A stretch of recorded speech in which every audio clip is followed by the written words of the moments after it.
Au public, j'espère lui apporter un peu de gaieté, un peu de joie, car il y a tellement de problèmes dans la vie.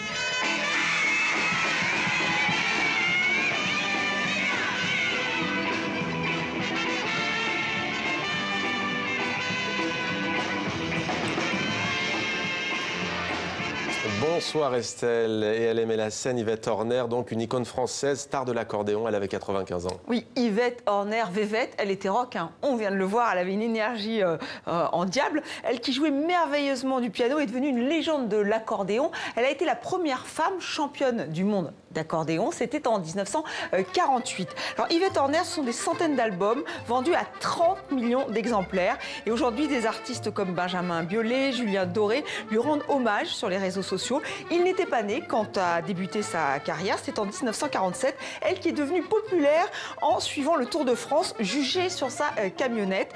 Puis elle s'est transformée en icône flamboyante et branchée dans les années 80 grâce à Jean-Paul Gaultier. Le chorégraphe Maurice Béjart l'a métamorphosée en fée. Yvette Horner, c'était un petit bout de femme passionnée de musique, passionnée d'accordéon. Son ami et accordéoniste Richard Galliano se souvient. Je la compare à Edith Piaf. Vraiment, ce sont des artistes qui ont une grande force, mais qui est véhiculée par l'amour. L'amour de la vie, l'amour des gens, l'amour de la musique par-dessus tout. Elle était folle de musique. Et précisons que c'était quand même un milieu assez machiste et que c'était une des rares femmes accordéonistes dans le monde francophone.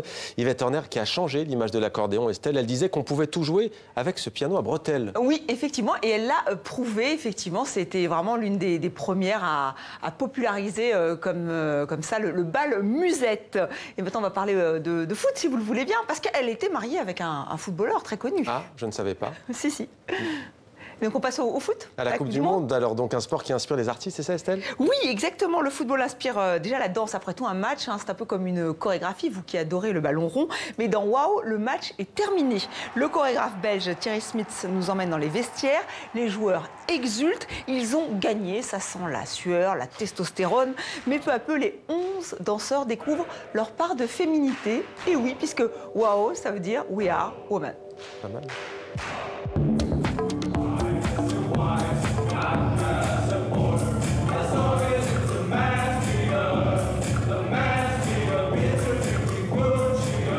À partir de ce vestiaire, il va y avoir un petit événement qui provoque le fait que ces hommes ont envie de faire une recherche sur leur côté féminin. C'est donc un spectacle qui parle du féminin dans chacun de nous et du coup, ça permet aux hommes aussi de questionner leur masculinité à travers ce parcours féminin.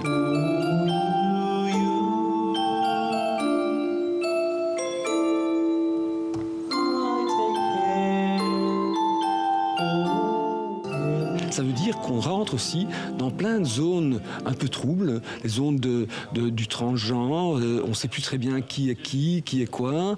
Et en fait, c'est justement ce trouble qui est intéressant dans ce spectacle, ce trouble qui est recherché.